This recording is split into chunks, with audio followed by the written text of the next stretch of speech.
I was standing in a rented ballroom with cheap champagne in my hand when I heard someone toast to clueless husbands who pay the bills.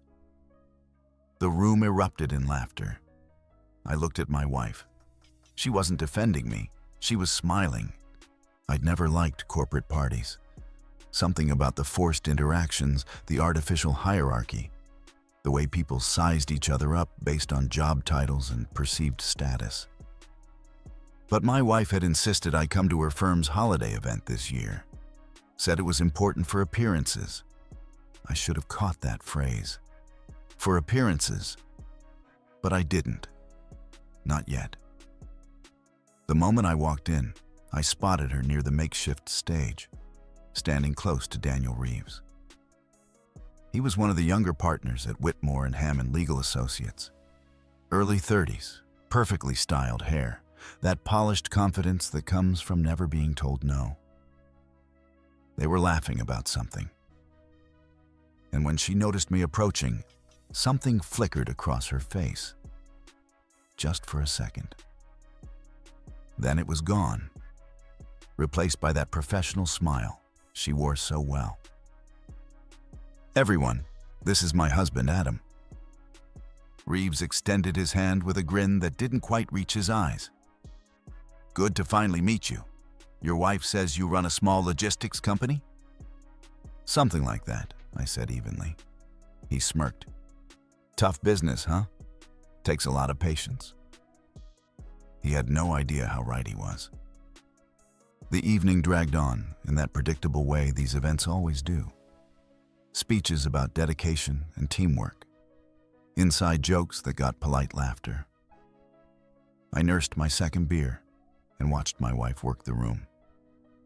She was good at this. Confident, articulate, magnetic.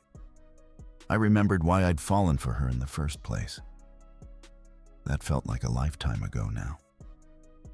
Then Reeves stood up, already flushed from too many drinks. "I want to make a toast," he announced, loud enough to cut through every conversation. The room quieted. "To all the associates who put in the real work this year, especially those of us who know what it takes to build success from the ground up."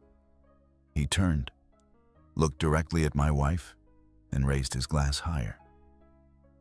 "And here's to the clueless husbands who pay the bills while we help their wives climb the ladder." Laughter rippled through the room. Not everyone, but enough. Enough that it felt like the walls were closing in. I looked at my wife. She wasn't laughing exactly, but she wore that diplomatic smile, the one she used when she didn't want to make waves. She didn't say a word, didn't roll her eyes at his expense, didn't even glance at me with that look that says, "Can you believe this guy?" Nothing. I set my glass down on the nearest table. The sound was sharp enough that a few people nearby turned to look. I waited one more second, giving her a chance to do something, say anything. She avoided my gaze. So I walked out. No announcement, no scene. Just turned and left through the main doors. The December air hit me like a slap, but it felt cleaner than anything inside that building. My phone buzzed before I even reached my car. A text from her.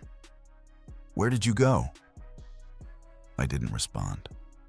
I sat in my car with the engine running, hands on the steering wheel, and let my mind work through the pieces I'd been ignoring for months. The late nights at the office, the weekend work trips, the way she'd pull her phone away when I walked into a room, the way she'd been describing me to her colleagues all this time. Clueless, a bill payer, someone who existed in the background of her real life. By the time I pulled into our driveway, I'd made a decision. Monday morning was going to be very interesting for Daniel Reeves, because there was one detail my wife had forgotten to mention to her colleagues in all those years of downplaying my work. My company, Apex Logistics, had been the firm's client for the past 4 years. Not directly through her, which is probably why she never connected the dots. Our contracts went through their corporate division. Quiet, professional, steady business that represented a significant portion of their revenue. I wondered how long it would take them to figure out who the clueless husband actually was. I walked into our house, poured myself a proper drink, and started making calls. First to my attorney, Greg Hanley, then to my operations manager, Marcus. By the time my wife came home 2 hours later, I had the framework of a plan. She found me in my office, laptop open, papers spread across the desk. "What happened tonight?" She stood in the doorway, arms crossed. "You embarrassed me." I looked up slowly. "I embarrassed you." "Yes, walking out like that, people noticed." "Good," I said. "They should have noticed a lot of things." "What's that supposed to mean?" I didn't answer. I had work to do. And for the first time in months, I felt absolutely clear about what came next. She left the doorway after a minute, heels clicking down the hallway. I heard the bedroom door close harder than necessary. I smiled just a little, because Monday morning was going to change everything, and she had no idea what was coming. Saturday morning, I woke up before she did. That wasn't unusual. What was different was the clarity I felt. No more second guessing, no more benefit of the doubt. I made coffee and opened my laptop at the kitchen table. Her tablet was charging on the counter. She'd never bothered with a passcode. Why would she? I was the clueless husband who paid the bills. I picked it up and started reading. The messages between her and Reeves went back 8 months. They started professionally enough. Case discussions, client updates. Then they shifted. Inside jokes, complaints about their respective home lives. Then the line blurred completely. He doesn't even notice when I work late anymore. Maybe that's for the best. You're terrible. You love it. I took screenshots, one after another. By the time I heard her stirring upstairs, I had a folder full of evidence. Nothing explicit, but the context was damning enough. I closed the tablet and put it back exactly where I found it. She came downstairs 20 minutes later, already dressed, hair perfect. "I have to go into the office for a few hours. The Peterson case needs prep work before Monday." "On a Saturday," I said. Not a question. "Yes, on a Saturday. That's how careers work."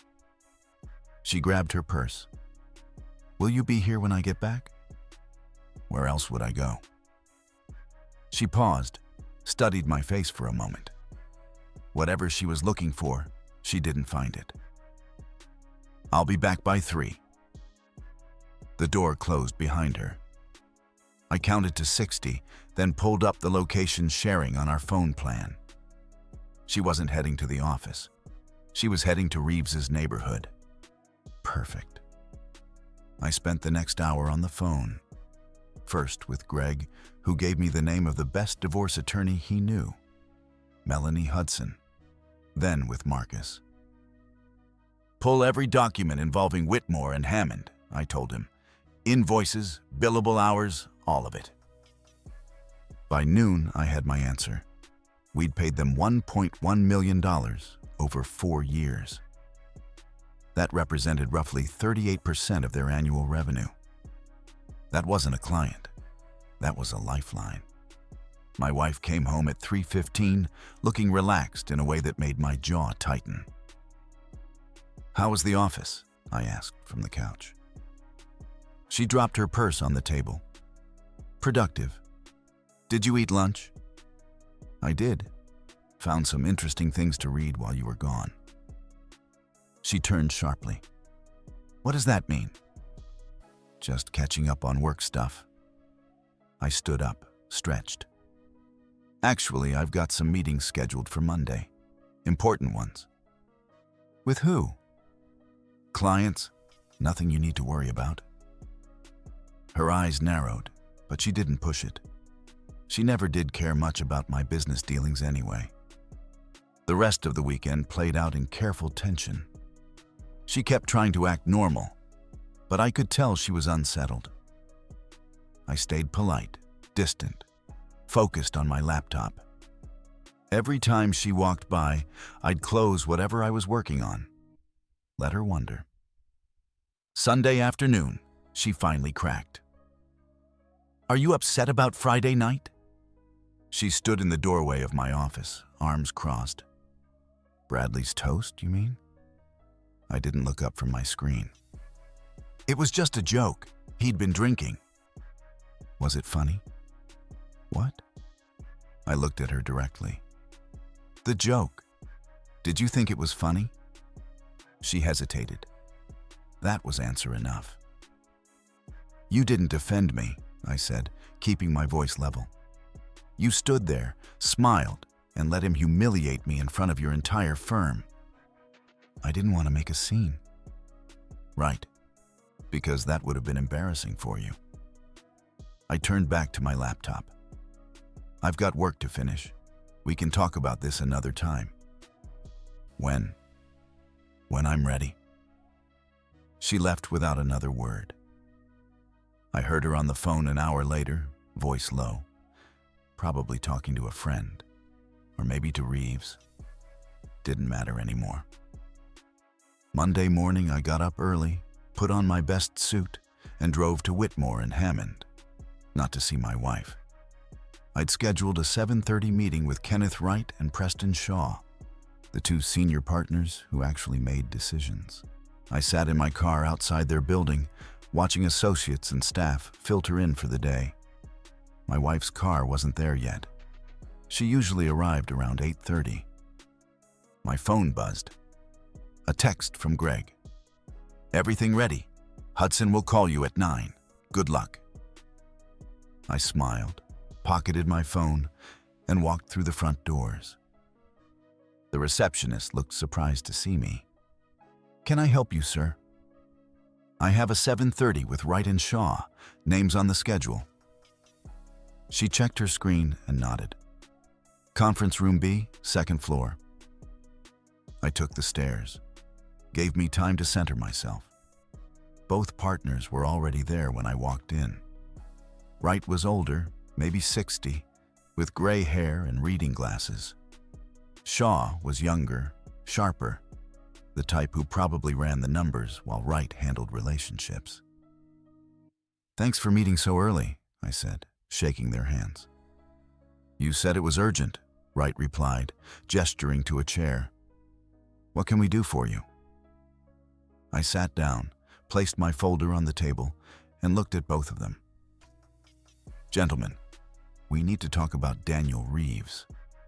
And we need to talk about what happens to this firm if I take my business elsewhere." The room went very quiet. Shaw leaned forward. "I'm sorry. I don't think we've been introduced properly." I smiled. "No, we haven't. But your billing department knows me pretty well. I'm the owner of Apex Logistics. We've been your client for 4 years."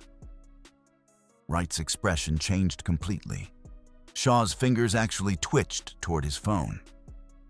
"Now," I continued, opening my folder, "let me tell you about Friday night." I walked them through everything, the toast, the laughter, my wife's reaction. I kept it factual. No emotion, just events in sequence. When I finished, Shaw was the first to speak. "That's completely unacceptable. We had no idea." "Of course you didn't. Because Daniel Reeves doesn't see consequences." I slid a printed spreadsheet across the table. "This is 4 years of invoices. Every contract, every billable hour, every dollar my company has paid this firm. Take a minute and look at the total." Wright picked up the sheet. His eyes went to the bottom line and stayed there. 1.1 million, Shaw said quietly, like he was doing math in his head. "Over 4 years, roughly 300,000 annually, which, according to my research, represents about 38% of your firm's revenue." I leaned back in my chair. "Now, I'm not an attorney, but I am a businessman, so let me lay this out clearly. Daniel Reeves publicly humiliated me at your firm's event, and my wife, who's an associate here, stood there and let it happen. We'll address this immediately, Wright said. Reeves will be reprimanded. Reprimanded. I let the word hang there. That's not going to work for me. Shaw's jaw tightened. What exactly are you asking for? I'm not asking. I'm telling you how this goes. I kept my voice level. Daniel Reeves is terminated today, before lunch. And there's going to be a very clear message sent that this kind of behavior isn't tolerated at your firm. That's a significant request, Wright said carefully. It's not a request. It's a condition of my continued business. I stood up. You have until 10 this morning to decide. If Reeves is still employed here at 10:01, I pull every contract, every retainer, everything. And I'll make sure every business owner I know understands exactly why. Shaw stood up too. And your wife, she works here. That's between you and her. My marriage is my problem. But if you're asking whether she's part of this ultimatum, the answer is no. What you do with her employment is your call. I'm only concerned with Reeves. I picked up my folder and walked to the door. Wright called after me. This will have significant implications for the firm. I turned back. Then you should have had better control over your partners. 10 o'clock, gentlemen. I left the building and sat in my car. It was 7:58. My phone rang at 8:03. Shaw's number. It's done, he said. Reeves is being called in now. He'll be out by 9. Smart choice. This isn't over, though. There will be questions, explanations needed. That's your job, not mine. My only job is deciding whether to keep doing business with you. I paused. For what it's worth, I've always been satisfied with your firm's actual legal work. It's the personnel management that needs improvement. Understood? He hesitated. Your wife, does she know you're the client? Not yet, but she will. Probably around the same time Reeves gets escorted out. I hung up and drove to my office. Marcus was waiting when I arrived. I saw the email from Whitmore and Hammond. They're requesting an urgent call about contract renewals. They can wait. What else? Peterson Manufacturing called. They want to expand their distribution network. Could be a significant contract. Set up a meeting for Wednesday. I dropped into my chair. And Marcus, when my wife calls here today, which she will, tell her I'm in meetings all day. He raised an eyebrow, but didn't question it. Got it, boss. My phone started buzzing at 9:15. Her number. I declined the call. Then a text. What did you do? I didn't respond. Another text 2 minutes later. They just fired Daniel. It's immediate termination. What's going on? Still nothing from me. Then, please call me. People are asking questions. This is humiliating. I almost laughed at that last one. Humiliating. She was worried about being humiliated. At 10:30, my office phone rang. The receptionist. Your wife is here. She's pretty upset. Tell her I'm not available. She says she'll wait. Then she'll be waiting a long time. I'm leaving through the back in 5 minutes. Reschedule my afternoon to tomorrow. I grabbed my jacket and took the service exit. My car was parked on the side street. I drove to a coffee shop across town, found a quiet corner, and finally checked my messages. 17 texts from her, 4 voicemails, 3 missed calls from numbers I didn't recognize. I listened to one voicemail. Her voice was shaking. I don't understand what's happening. Daniel got fired, and everyone's looking at me like I did something wrong. Please just tell me what you did. We need to talk about this. I deleted it without listening to the others. My attorney, Melanie Hudson, called at 11. I have everything ready when you want to proceed. Do you want to file this week or wait? This week. Can you have papers ready by this afternoon? I can. Where do you want them served? I thought about that. Home would be private. But private wasn't what this situation called for. Her office. Tomorrow around 2. That's bold. She had no problem letting me get humiliated in public. Seems fair. We talked through details for another 20 minutes. Asset division, timeline, what to expect. By the time I hung up, I felt lighter, like I'd been carrying weight I didn't realize was there. I drove home around 4. Her car was in the driveway. I'd expected that. She met me at the door before I could even get my key out. Where have you been? I've been calling you all day. Meetings. I walked past her into the house. Don't do that. Don't just brush me off. She followed me to the kitchen. What did you do? Why did Daniel get fired? I poured myself water. Took my time drinking it. He got fired because he's an arrogant piece of work who doesn't know when to keep his mouth shut. That doesn't explain anything. People are saying you had something to do with it. People are right. Her face went pale.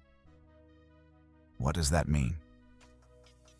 It means I'm not the clueless husband who just pays bills. I set the glass down. Apex Logistics has been a client of your firm for 4 years, a significant client. And Friday night, one of your partners decided to publicly mock me. So I had a conversation with Wright and Shaw this morning. They made a business decision. She stared at me. You got him fired. I gave them a choice. They made the smart one. Do you have any idea what this does to me? Everyone thinks I'm involved somehow. My reputation is destroyed. Your reputation? I nodded slowly. That's what you're worried about. Not that you stood there and let him disrespect me. Not that you've been downplaying my work for years. Not that you've been spending your Saturdays somewhere other than the office. Her expression changed. What are you talking about? I'm talking about Reeves's neighborhood. I'm talking about 8 months of messages. I'm talking about a lot of things that suddenly make sense. You went through my messages? You left your tablet open. I read. I headed for the stairs. I'm tired. We can talk about this more tomorrow. We're talking about it now. I stopped halfway up, turned back. No, we're not. Because tomorrow afternoon, you're getting served with divorce papers at your office, in front of whoever happens to be around. So you've got tonight to figure out how you want to explain all this to your colleagues. The color drained from her face completely. You can't be serious. I'm very serious. And just so we're clear, this isn't negotiable. This isn't something we're going to talk through or fix with counseling. This is done. You're throwing away our marriage over a stupid joke? I came back down the stairs, stopped right in front of her. I'm ending our marriage because you chose your career and your pride over basic respect. The joke was just the moment I stopped making excuses for you. I went upstairs, packed a bag, and left. Checked into a hotel near my office. Clean, quiet, and most importantly, away from her. She called 6 times that night. I didn't answer any of them. Tuesday morning felt different. I woke up in that hotel room, and for the first time in months, maybe years, I didn't feel that weight on my chest. No walking into a house that felt cold. No wondering what she was really doing when she said she was working late. I showered, put on a fresh suit from the bag I'd packed, and headed to the office. At 1:45, my phone rang. Unknown number. I almost didn't answer. Is this Apex Logistics? A woman's voice, professional. Speaking. This is Janet from Whitmore and Hammond. I'm calling to schedule a meeting with Mr. Wright regarding your contracts. Transfer me to Wright directly. A pause. He's in a meeting currently. Then have him call me when he's out. I don't do messages through receptionists about 7-figure contracts. Of course, sir. I'll let him know. Wright called back in 5 minutes. I wanted to reach out personally. Yesterday was handled quickly, perhaps too quickly. We'd like to discuss how to move forward. Reeves is gone. That's all I needed. Yes, but there are other considerations. Your wife's position, for instance. I told you yesterday that's not my concern. She's your employee, not mine. She's been placed on administrative leave pending an internal review. I didn't say anything for a moment. That's your decision. I'm not asking for that. We understand. But there are optics to consider. The situation between her and Reeves raises questions about professional conduct. Then handle it however you handle those situations. My business with your firm is separate from whatever she did or didn't do. We appreciate that clarity. He paused. For what it's worth, the rest of the firm values your business. We'd like to continue that relationship. We'll see. I'm meeting with 2 other firms next week. Nothing personal, just exploring options. That got his attention. I understand. Please let us know if there's anything we can do to maintain your confidence. We ended the call. I leaned back in my chair. My wife placed on leave, Reeves fired. And I hadn't even served the divorce papers yet. At 2 o'clock, I imagined the scene. Process server walking into Whitmore and Hammond, asking for her by name, handing over the envelope in front of whoever was nearby. Her opening it, reading the first page. My phone exploded at 2:15. 8 calls in 3 minutes. I turned it off completely. At 3, I turned it back on. 23 missed calls, 14 voicemails, 32 texts. I didn't read any of them. Melanie Hudson called at 3:30. Papers are served. She took it about as well as expected. Lots of crying, some yelling. The process server said half the office saw it happen. Good. Your wife tried calling my office 6 times already. Wants to talk settlement. There's nothing to settle. The prenup is clear. She gets what she came into the marriage with. Everything else stays with me. She's going to fight that. Let her try. I've got documentation on every asset, every down payment, every business investment. She can hire the best attorney in the state, and she'll still lose.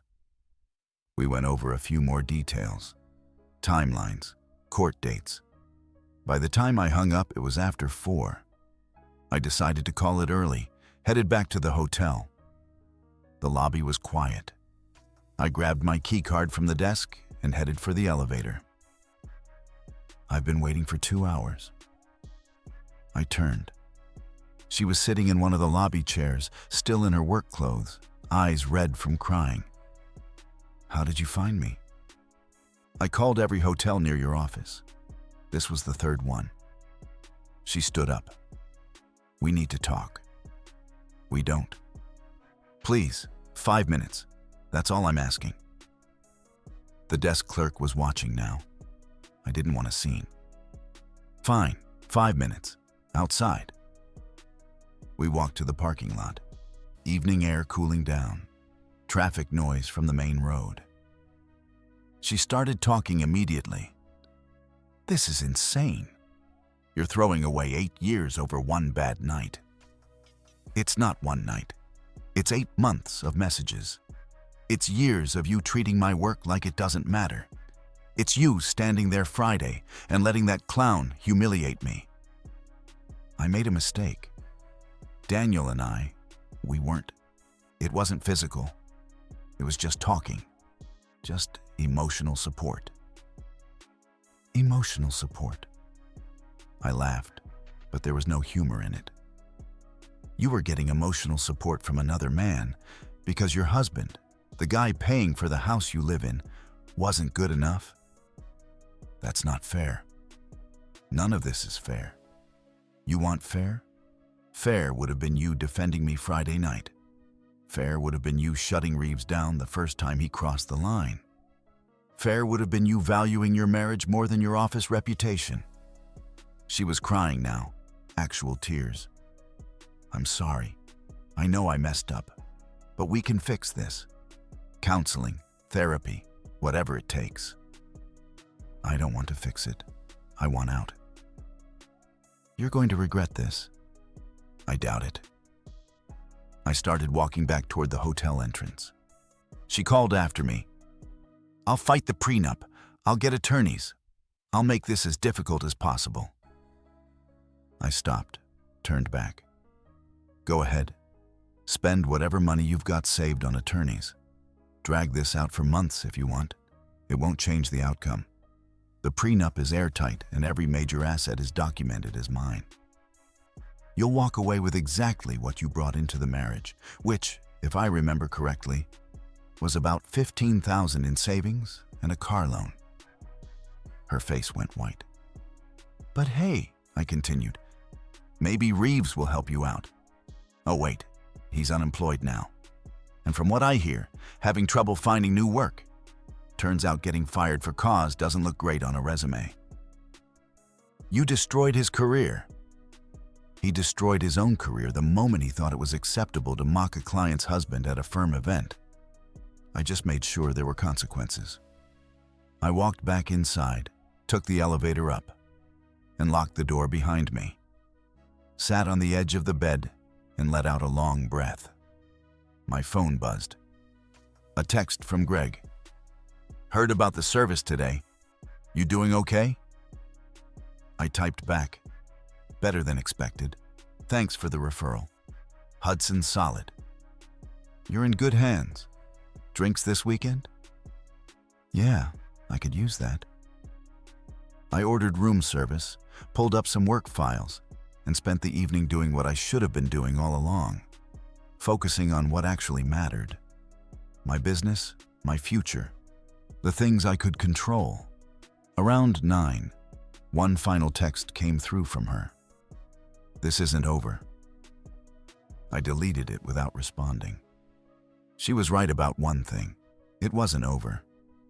But the ending was already written, and she just hadn't accepted it yet. 3 weeks later, things had settled into a new rhythm. I'd moved into a furnished apartment closer to the office. Nothing fancy, but comfortable. The divorce proceedings were moving forward exactly as Melanie predicted. My wife hired an attorney who tried making noise about asset division, but the prenup held firm. Daniel Reeves, according to mutual acquaintances, was still job hunting. Word had gotten around about why he was fired. The legal community in our city wasn't that large. People talked. My wife had left Whitmore and Hammond quietly. No dramatic exit, just a resignation letter. And 2 weeks she didn't bother working. I heard through Greg that she'd taken a position at a smaller firm across town. Significant pay cut. I was working late Thursday when Marcus knocked on my office door. Kenneth writes here. Says he doesn't have an appointment, but was hoping you had a minute. I was surprised but curious. Send him in. Wright looked older than he had 3 weeks ago. Tired. He shook my hand and sat down without the usual small talk. I wanted to update you personally. We've restructured some things at the firm, brought in new oversight for junior partners, implemented policies about workplace conduct. That's good to hear. Should have been done years ago. He nodded. I also wanted to say that what happened at that party was inexcusable. Not just Reeves's behavior, but the fact that it happened at all. You deserved better. I didn't need to add anything to that. Are we going to lose your business? He asked directly. I met with 2 other firms, good attorneys, competitive rates. I leaned back in my chair. But they're not you. Your firm does solid work, always has. It was the culture that was broken, not the service. Does that mean you're staying? It means I'm willing to continue as long as the quality stays consistent and I never hear about another incident like that party. Relief showed on his face.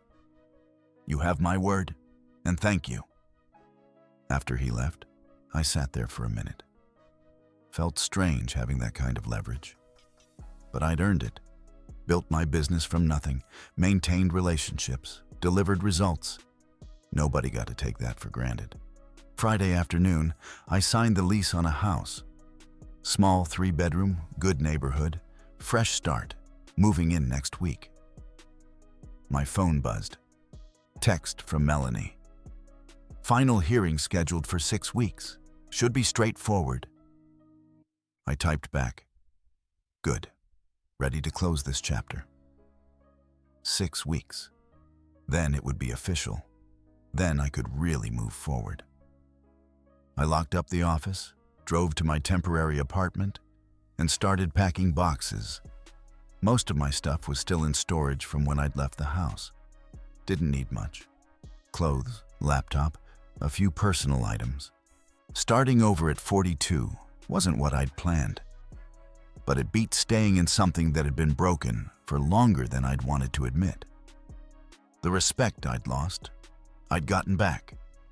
The dignity that had been stripped away at that party, I'd reclaimed it.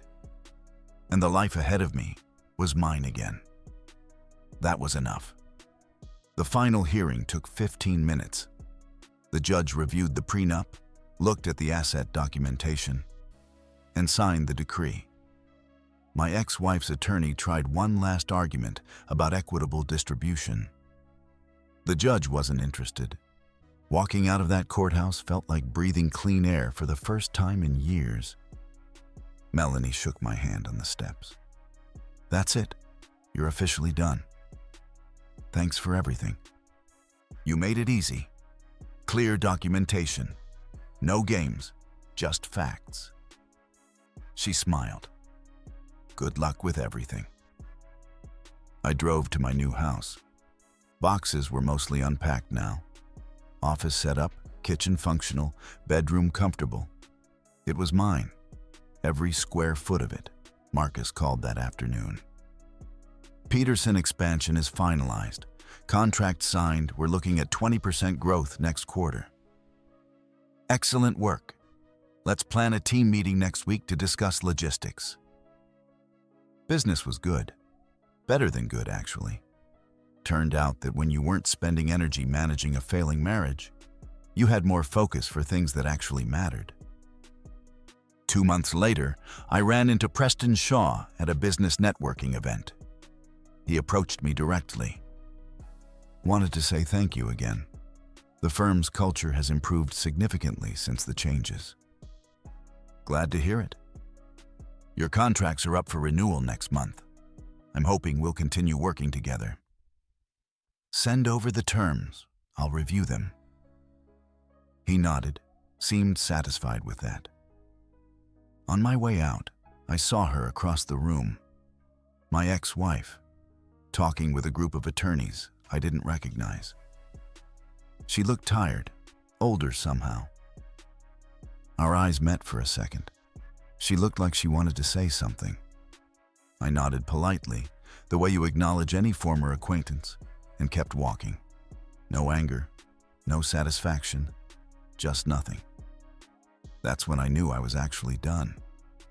I got in my car, drove home to my house, and made dinner in my kitchen.